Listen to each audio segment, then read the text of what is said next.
ለእኛ መሰጠት ምስጢር ነው። እውነት ነው። ይህ ቅዱስ ሥጋው ክቡር ደሙ በሚታይ በርዕሰ አምሳል ተለውጦ የአምላካችን የመድኃኒታችን የኢየሱስ ክርስቶስ ቅዱስ ሥጋው ክቡር ደሙ ነው። እውነት ነው። ይህ ቅዱስ ሥጋና ክቡር ደሙ ለእኛ ለኦርቶዶክሳውያን ከተሰጡት ምስጢራት መካከል አንዱ ነው።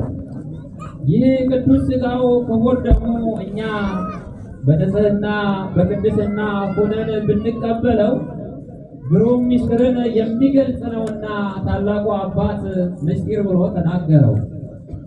ይህን ቅዱስ ሥጋው ክቡር ደግሞ ዛሬ ካህኑ በሚቀድስበት ሰዓት ላይ ሲለወጥ በእምነት እኛ እናየዋለን። የበቁት የነጹት አባቶቻችን ግን ራሱ የሚያዩት መቼ ሰዓት እንደሚለወጥ አይታወቅም፣ ድንቅ የሆነ ነውና ምስጢር ብሎ ይናገረዋል። በዚህ ምስጢር በሆነው ቅዱስ ሥጋና ክቡር ደሙ ፊት በንጽሕናና በትሕትና ቆማለሁ አለ። የተወደዳችሁ የእግዚአብሔር ቤተሰቦች ሆይ በዚህ ንጹሕ በሆነ ለእኛ በተሰጠ በቀራንዮ ለሁላችን ምግብ ሆኖ በተሰጠው በቅዱስ ሥጋው በክቡር ደሙ ፊት ስንቆም በትሕትናና በፍቅር ሆነን ልንቆም ይገባናል። ክርስቶስ በቀራንዮ ላይ ለእኛ ያስተማረን ፍቅር ነው። ክርስቶስ በሚወጉት ፊት ላይ ዝቅ ብሎ፣ በሚያንገላቱት ፊት ላይ ዝቅ ብሎ ራሱን ለእኛ ሰጥቶናል። ራሱን ለእኛ መስዋዕት አድርጎ ሰጥቶናል። ኦ ፍቅር ዘመጠነ ፍቅር ይላል። እንደዚህ አይነት ፍቅር ምን አይነት ፍቅር ነው? በሚያርዱት በሚያወራረዱት ፊት ራሱን ዝቅ አድርጎ የሚሰጥ ራሱን ዝቅ አድርጎ የሰጠ እውነተኛ በግ ለዚህ አንክሮ ይገባል። ኦ ላህም ዘኢይትሄየል በቀሩ በቀንዱ ለማይበረታታ ለዚህ ላም አንክሮ ይገባል ይላል። አዎ ላሙን በሚያርዱት በሚያወራረዱት ጊዜ ራሱን ዝቅ አድርጎ ይሰጣል። ይህ ላሙ ወይም በሬው ሳይቻለው ቀርቶ ነው። አምላካችን መድኃኒታችን ኢየሱስ ክርስቶስ ግን ሁሉን ላድርግ ቢል ማድረግ የሚችል በፈጠረው ስነ ፍጥረት ፊት ራሱን ዝቅ አድርጎ ለእኛ ራሱን መስዋዕት አድርጎ ሰጠ። ይህ ለእኛ የተሰጠን ቅዱስ ሥጋውን ክቡር ደሙን እንድንቀበል ሁላችንም ተሰጥቶናል ወገኖቼ። ይህንን እንድንቀበል ራሱን መስዋዕት አድርጎ ሰጥቶናል። ቀድሞ እንብላ ብለው አዳምና ሔዋን ዕፀ በለስን በልተው ሞትን አምጥተው ነበረ። በመብላት ምክንያት ሞት ወደ ዓለም መጣ። በመብላት ምክንያት የሰው ልጆች ወደ ሲኦል ወረዱ። በመብላት ምክንያት ከልዕልና ወደ ሐሳር ከከፍታ ወደ ዝቅታ ወረዱ። በዕፀ በለስ ወደቁ፣ በእግረ አጋንንት ተጠቀጠቁ። እነሆ አምላካችን መድኃኒታችን ኢየሱስ ክርስቶስ በመብላት ምክንያት ኃጢአትን አምጥተናልና እሱ ራሱን መስዋዕት አድርጎ ራሱ የሕይወት ምግብ አድርጎ ብንበላው ለዘላለም ሕይወት ሆኖ ራሱን በቀራንዮ አደባባይ ላይ ሰጠን። አዎ ያ አባታችን አዳምና እናታችን ሔዋን በእግራቸው ወደ ዕፀ በለስ ሄደው ዕፀ በለስን በልተው ሞትን አመጡ። የእኛ አምላክ መድኃኔ ዓለም ክርስቶስ በቀራንዮ አደባባይ ላይ እጆቹን ዘርግቶ እግሮቹን በችንካር ተቸንክሮ ራሱን የሕይወት ምግብ አድርጎ ሰጠ። እውነት ነው። አዳምና ሔዋን አትብሉ የተባላቸውን በልተው መራራ የሆንን ሞትን ቀመሱ። አምላካችን መድኃኒታችን ኢየሱስ ክርስቶስ ከእኛ መራራ የሆነ ሕይወት ይጠፋ ዘንድ ከእኛ መራራ የሆነ ሞት ይጠፋ ዘንድ መራራ ሐሞትን ስለ እኛ ስል ጠጥቶ እውነተኛ መጠጥ የሆነው ቅዱስ ሥጋውን መጠጡን ክቡር ደሙን ለእኛ ሰጠን። ይህንን ሥጋና ይህን ደም የበላ የዘላለም ሕይወት አለው አለ። አማን አማን እብለክሙ ዘበልዐ ሥጋዬ ወሰትየ ደምየ ቦ ሕይወት ዘለዓለም። እውነት እውነት አላችኋለሁ ሥጋዬን የበላ ደሜን የጠጣ የዘላለም ሕይወት አለ። ይህ የዘላለም ሕይወት የሚያሰጥ ሥጋ ይህ የዘላለም ሕይወትን የሚያሰጥ ደም ዛሬ በፊታችን ለሁላችን የተሰጠው ነው ወገኖቼ። ይህንን ስንበላ የዘላለም ሕይወትን እናገኛለን። ይህ ቅዱስ ሥጋውና ክቡር ደሙ ከቀደሙ አባቶቻችን ይሰውት እንደነበረው መስዋዕት አይደለም። አኮ ከመስዋዕቶሙ ለቀደምት አበው ዘበደበ በክዕ ወአርጌ የቀድሞ አባቶቻችን ኃጢአትን ለማስተሰረይ ጊዜያዊ ኃጢአትን ለማስተሰረይ ሲባል እሷ እንደምትነግረን እዚህ ጋር ቦታ የለም እና ስለቆረሽ ድምፅሽን ቀንሽ የላም የበሬ የዋኖስ መስዋዕትን ያቀርቡ ነበረ። ያ መስዋዕት ዘላለማዊ ሞትን አላስቀረላቸው። ያ መስዋዕት ከሲኦል አላወጣቸው። ያ መስዋዕት ከጥንተ አብሶ አላደናቸው። ግን ዛሬ ለሁላችን የተሰጠው እውነተኛው መስዋዕት ኢየሱስ ክርስቶስ ለሁላችን ሕይወት ሆነ፣ ለሁላችን መድኃኒት ሆነ። ይህ መስዋዕት እንደ ቀድሞ አይደለም። አላ እሳት ውእቱ እሳት ነው እንጂ አለ። እሳተ መለኮት ባህሬ መለኮት የተዋሃደው ነው። ባህሬ መለኮት የተዋሃደው ነው። መላእክት ሊዳስሱት የማይቻላቸው፣ መላእክት በእጃቸው ሊዳስሱት የማይቻላቸው ለእኛ የተሰጠን እውነተኛ እሳት ነው። እሳት በላኢ ለአማጽያን ለእለ ክህዱ ስሞ። ይህንን ቅዱስ ሥጋውን ክቡር ደሙን ለማያምኑ አምነው ለማይቀበሉ ሰዎች የሚያቃጥል እሳት ነው አለ። የሚያቃጥል እሳት ነው። ነገር ግን አምነን ለምንቀበለው በንስሐ ሕይወት ሁሉ ንስሐ ገብተን ለምንቀበለው ለእኛ ግን እሳት ማሕያዊ ለእለ ይገብሩ ፈቃዶ፣ ፈቃዱን ለሚያደርጉት የሚያድን የሕይወት እሳት ነው አለ። እሳት ብሎ የተናገረው ባህርየ መለኮትን ነው። ባህርየ መለኮት የተዋሃደው ነው ሲል ነው። ይህ የምንቀበለው ሥጋና ደም ክርስቶስ ለእኛ የሰጠን ነው። ክርስቶስ ማለት ደግሞ ከሁለት አካል አንድ አካል፣ ከሁለት ባህሪ አንድ ባህሪ ሆኖ የወጣለት ስም ነው። በተዋህዶ መለኮትና ትስብእት በአንድነት ሆነው የተሰጠን ይህ ቅዱስ ሥጋውና ክቡር ደሙ ነው። ስለዚህ ይህንን ቅዱስ ሥጋውን ክቡር ደሙን ስንቀበል ሕይወትን እናገኛለን፣ በረከትን እናገኛለን። ጠላታችን ዲያብሎስ ከኛ ይርቃል። ይህ የሚያድን እሳት ነው አለ። እውነት ነው። ነገር ግን በንጽህና ሆነን በቅድስና ሆነን የማንቀበለው ከሆነ የሚያቃጥል ነው አለ። ቅዱስ ሥጋውን ክቡር ደሙን ንስሐ ገብተው ቢቀበሉት ሕይወትን ይሰጣል። ንስሐ ሳይገቡ ቢቀበሉት ግን እሳት ሆኖ ያቃጥላል አለ። ይህንንም ሊቃውንት ሲናገሩት በዛሬው ዕለት የምናስባቸው ሰለስቱ ደቂቅን ስንመለከት ሰለስቱ ደቂቅ በእሳት ውስጥ ላይ በሚገቡበት ሰዓት በእሳቱ ውስጥ ሆነው ፈጣሪያቸውን ያመሰግኑ ነበረ። እሳቱ አላቃጠላቸው። በእሳቱ ውስጥ ሆነው ያመሰግኑ ነበረ። ነገር ግን ከአፍአ ያሉት ከእሳቱ ውጭ ያሉት በውጭ ያሉትን ያ የእሳቱ ወለፈት ያቃጠላቸው ነበረ።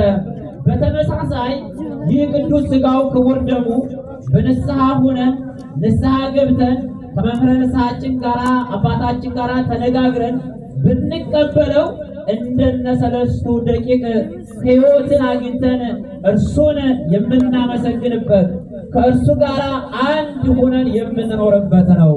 ነገር ግን በአንጻሩ ይህንን ቅዱስ ሥጋው ክቡር ደሙን ስንቀበል በንስሐ የማንሆን ከሆነ በድፍረት የምንመጣ ከሆነ እነዚያን በአፍአ ያሉትን እንዳቃጠላቸው በእኛም ፍዳ በነፍሳችን ፍዳ ያመጣል ማለት ነው። ወዘሰ ይህንን ሥጋ ይህንን ደም ሳይበቃ የሚበላ የሚጠጣ ከሆነ ደይኑን መቅሰፍቱን ለራሱ በላ ብሎ ቅዱስ ጳውሎስ ይናገራል። እውነት ነው። ቅዱስ ሥጋውን ክቡር ደሙን ለመቀበል ሁላችንም የበቃን ላንሆን እንችላለን። ነገር ግን በንስሐ ውስጥ ልንገባ ይገባናል። ንስሐ ልንገባ ይገባናል። በንስሐ ሆነን ከተቀበልነው ግን ሕይወትን የሚያሰጥ በረከትን የሚያሰጥ በበረከት ላይ በረከትን ክርስቶስ ራሱ ከእኛ ጋር አንድ የሚሆንበት ነው። ስለዚህ ይህንን ሲናገር ቅዱስ ሥጋውን ክቡር ደሙን በንጽሕና በቅድስና ሆነው ለሚቀበሉት ሕይወተ ሥጋ ሕይወተ ነፍስን የሚያሰጥ ነው አለ። ይህንን ሕይወት ሥጋ ይህንን ሕይወት መጠጥ ያስገኘችውንም ድንግል ማርያምን ያነሳታል ሊቁ። ኦ ማርያም በእንተ ዝናፈቅረኪ ወናብየኪ እስመ ወለድኪ ለነ መብልዐ ጽድቅ ዘበአማን ወሰተ ሕይወት ዘበአማን። ይህንን እውነተኛ መብል እውነተኛ መጠጥ የወለድሽልን እመቤታችን ቅድስት ድንግል ማርያም ሆይ ስለዚህ እናመሰግንሻለን፣ እናከብርሻለን፣ ከፍ ከፍም እናደርግሻለን አለ። እመቤታችን ቅድስት ድንግል ማርያም በንጽሕና በቅድስና ሆና ክርስቶስን ራሱ እንዳድርባት ንጽሕት ሆና ለመመረጥ ተገኝታለችና ስለዚህ ሊቁ ሲናገር ምን አለ? ማርያም ሆይ ስለዚህ እንወድሻለን፣ እናከብርሻለን። ይህ የምንበላው ሥጋ ይህ የምንጠጣው ደም ከሰማይ የመጣ አይደለም። መለኮት ከሰማይ ሥጋን ይዞ አልመጣም።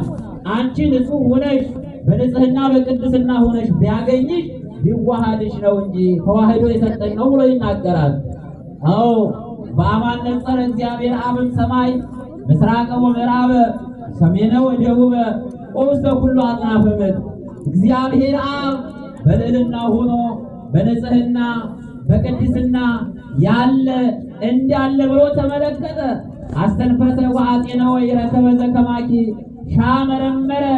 ነገር ግን እንዳንቺ ያለ በንጽሕና በቅድስና መለኮት የሚዋሃድ ሥጋዋን የሚዋሃድላት እንዳንቺ ያለ አላገኘም አለ። አንቺ ሁነሽ ስትገኝ አንቺ ብቻ ነሽና በንጽሕና በቅድስና ሁነሽ እግዚአብሔር ባየሽ ጊዜ ወሶበር ንጽሕናኪ ፈነወ መልአኮ ገብርኤልሃ። አዎ ንጽሕናሽን ቅድስናሽን ተመለከተና እውነተኛውን መልአክ ቅዱስ ገብርኤል ወደ አንቺ ላከ ይላል።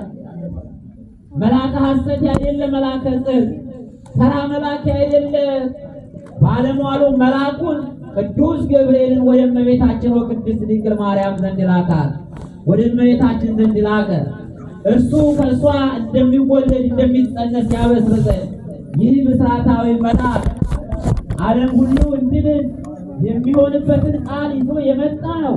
በዓለም መላእክት ስንመለከተው መላእክት በታወቁ ጊዜ ያረጋጋቸው ዋይድኦም መልአከ ሰላም የሰላም መልአክ ተብሎ ይጠራል። መልአኩ ቅዱስ ገብርኤል የሥጋዌውን ነገር የሚሰብክ የቅዱስ ሥጋው ክቡር ደሙ ለእኛ የሚሰጥበትን ነገር የሰበከ ታላቁ መልአክን ቅዱስ ገብርኤልን የሰላም መልአክ ይለዋል። በዓለም መላእክት ጠላታችን ዲያብሎስ መላእክትን በሚያሳስትበት ሰዓት በያለንበት ጸንተን እንኖር ብሎ የሰበከ የሰላም መልአክ ነው መልአኩ ቅዱስ ገብርኤል። ወገኖቼ በያለንበት ጸንተን ልንኖር ይገባናል። ዓለም እንዳትጠና በብዙ ነገር ተፈትነናለች። ዓለም በሃይማኖት እንዳንሆን በተለያየ ነገር ተፈትነናለች። ዓለም በንስሐ ውስጥ እንዳንመላለስ ሕይወታችንን ታምታታናለች፣ ታስጨንቀናለች። ብዙ ውጣ ውረዶችን ታመጣብናለች። ተስፋ እንድንቆርጥ ታደርገናለች።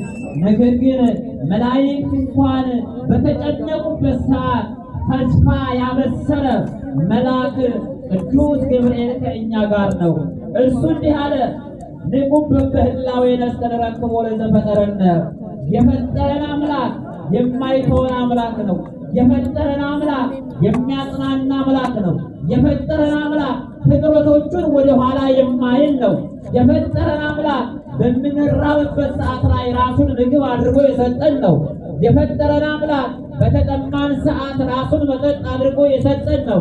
የፈጠረን አምላክ በተራቆትንበት ሰዓት ላይ ራሱ በቀራንዮ አደባባይ ራቆት ሆኖ ለእኛ የሕይወት ልብስን ያለበሰን የብርሃን ልብስን ያለበሰን አምላክ ነው።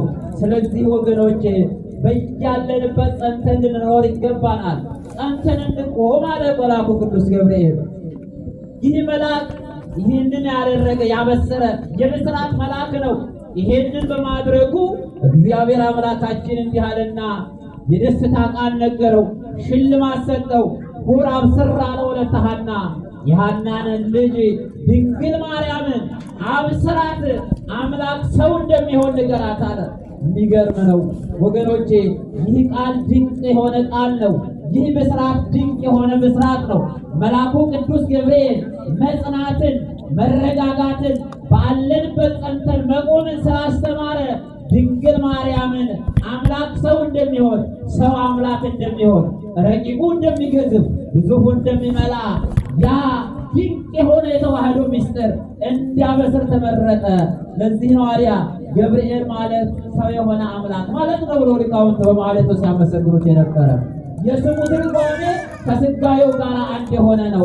ቅድመ ዓለም የነበረው ዘመን የማይቆጠርለት ዘመን እንደሚቆጠር ዘመን የሚቆጠርለት ሥጋ ዘመን የማይቆጠርለትን ባህሪ መለኮት እንደተዋሃደ ያ በዓለሙ የመላ በጠባብ በቅድስት ድንግል ማርያም ማኅፀን እንደሚወሰድ የእመቤታችን የቅድስት ድንግል ማርያም ማኅፀን ደግሞ ኪሩቤልን መስራ ኪሩቤል ቅዱሳን መላእክት በማኅፀኗ ሲያመሰግኑ ትሰማ ነበረ ይላል።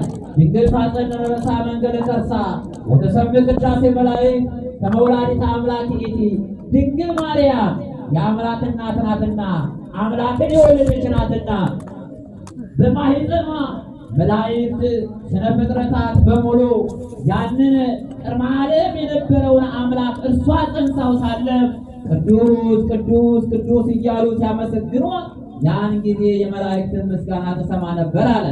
ይህ ምስጢር የሚፈጸምባት ድንግል ማርያምን እንዲያበስር መልአኩ ቅዱስ ገብርኤል ወደ እመቤታችን ወደ ቅድስት ድንግል ማርያም እንዲያበስር ቀድሞ ተሰጠው ይህንን የበስራት ቃል። አዎ መልአኩ ቅዱስ ገብርኤል ይህ ብቻ አይደለም። እመቤታችን ቅድስት ድንግል ማርያም ቤታችን መድኃኒታችን ኢየሱስ ክርስቶስ ያ ቅድመ ዓለም የነበረው አምላክ ከእመቤታችን ከቅድስት ድንግል ማርያም በድንግል ማርያም በሚጸነስበት ጊዜ የብስራቱን ቃል ይዞ ሲመጣ ደስ ይበላችሁ እያለ ነበር የተናገረው። የደስታ መልአክ ነው መልአኩ ቅዱስ ገብርኤል። እመቤታችን ቅድስት ድንግል ማርያምን እንዲህ አላት፣ ተፈሥሒ ፍሥሕት ኦ ምልዕተ ጸጋ፣ ጸጋን የተመላሽ ሆይ ደስ ይበልሽ አለ። እውነት ነው፣ በዛን ጊዜ ደስታ የለም ነበረ። ይህ የደስታ መልአኩ ቅዱስ ገብርኤል ግን ለዓለሙ የደስታን ቃል አበሰረ። ደስታ በጠፋበት ሰዓት ላይ ሁላቸውም ጽድቅነ ኮነ ከመ ጽድቀ ትቶ ጽድቃችን በደላችን ጽድቃችን እንደ መርገም ጨርቅ ሆነብን ብሎ በሚናገሩበት ሰዓት ላይ የደስታን ቃል ተናገረ መልአኩ ቅዱስ ገብርኤል። ያ የደስታ ቃል አምላክ ሰው የሚሆንበትን ሚስጥር ሲነግራት ነው። አምላክ አንቺ ሰው ይሆናል። አዎ ይህንን ቃል እናታችን ቅድስት ድንግል ማርያም ሳትጠራጠር ተቀበለች። በዮሐንስ ወንጌል ምዕራፍ 1 ከቁጥር 1 ላይ እንዲህ ይላል። የተዋህዶውን ነገር ሲናገር ቃል በመጀመሪያ ነበረ፣ ቃልም በእግዚአብሔር ዘንድ ነበረ፣ ቃልም እግዚአብሔር ነበር ይላል። ያ በመጀመሪያ የነበረ ቃል በእግዚአብሔር ዘንድ ነበረ። ራሱ አካላዊ ቃል እግዚአብሔር ወልድ መልአኩ ቅዱስ ገብርኤል እመቤታችን ቅድስት ድንግል ማርያምን ሆራም ስራ ባለው ብሎ በተናገረው መሰረት ሊያበስራት ሲመጣ እመቤታችን ቅድስት ድንግል ማርያምን አምላክን ትወልጃለሽ ትጸንሻለሽ አላት። ድንግል ማርያም እናታችን ሔዋን ባለመታዘዝ ምክንያት ሞትን ወደ ዓለም አምጥታ ነበርና እመቤታችን ቅድስት ድንግል ማርያም የመልአኩን ቃል ሰማች። እመቤታችን ቅድስት ድንግል ማርያም የቅዱስ ገብርኤልን ሰማች። ሔዋን እናታችን የሳጥናኤልን ቃል ሰምታ በዓለም ላይ ሞትን እንዳመጣች የሳጥናኤልን ቃል ሰምታ ዕፀ በለስን በልታ ሞትን ወደ ዓለም እንደሳበች እናታችን ቅድስት ድንግል ማርያም የመልአኩን የቅዱስ ገብርኤልን ቃል ሰምታ ይኩነኒ በከመ ትቤለኒ ብላ ስትናገር አምላክ ሰው ሆነ። የሕይወት ቃል ጌታችን መድኃኒታችን ኢየሱስ ክርስቶስ ከሥጋዋ ሥጋ ከነፍሷ ነፍስ ነሳ። የተወደዳችሁ የእግዚአብሔር ቤተሰቦች ያ አካላዊ ቃል የእኛን ሥጋ ተዋሃደ። ተመልከቱ። ይሄንን እስኩኬን ነጽር ለዘይመስል እሳተ ሕይወት ይላል ቅዱስ አትናቴዎስ። ይሄንን የእሳት ሕይወት የሚመስል የሚናገር ነባቢ የሆነ አዳኝ የሆነ የሕይወትን እሳት እስኪ እንመለከተው አለ። እሳተ መለኮት ከእመቤታችን ከቅድስት ድንግል ማርያም ከእመቤታችን ከድንግል ማርያም ተጸነሰ። ግሩሞቱ ዘይደፈር በወዳኛው ዓለም የማይደፈረው በእመቤታችን በቅድስት ድንግል ማርያም ዘንድ ትሑት አርአያ ሥጋን ነስቶ ተዋሃደ። እሳቱ ውእቱ ዘይትገሰጽ በወዳኛው ዓለም መላእክት የማይዳስሱት የማይዳሰሰው ባህሪ መለኮት የእኛን ሥጋ ዳሰሰ፣ የእኛን ሥጋ ተዋሃደ። የእመቤታችን የቅድስት ድንግል ማርያም በማኅፀኗ ተጸነሰ። ይህ ምስጢር ለእኛ ተፈጸመልን። ይህ ምስጢር ታላቅ ነው ይላል። አምላክ ሰው የሆነበት፣ ሰው አምላክ የሆነበት። የተወደዳችሁ የእግዚአብሔር ቤተሰቦች ይህ ምስጢር የተፈጸመው ለምንድን ነው ሲባል እኛ እንድንበላው እንድንጠጣው ነው። ይህ ጌታ አምላካችን እግዚአብሔር ዘመን የማይቆጠርለት ዘመን እንዲቆጠርለት የሆነው ለምንድን ነው ከተባለ እኛ ዘመን የተቆጠረልን የሰው ልጆች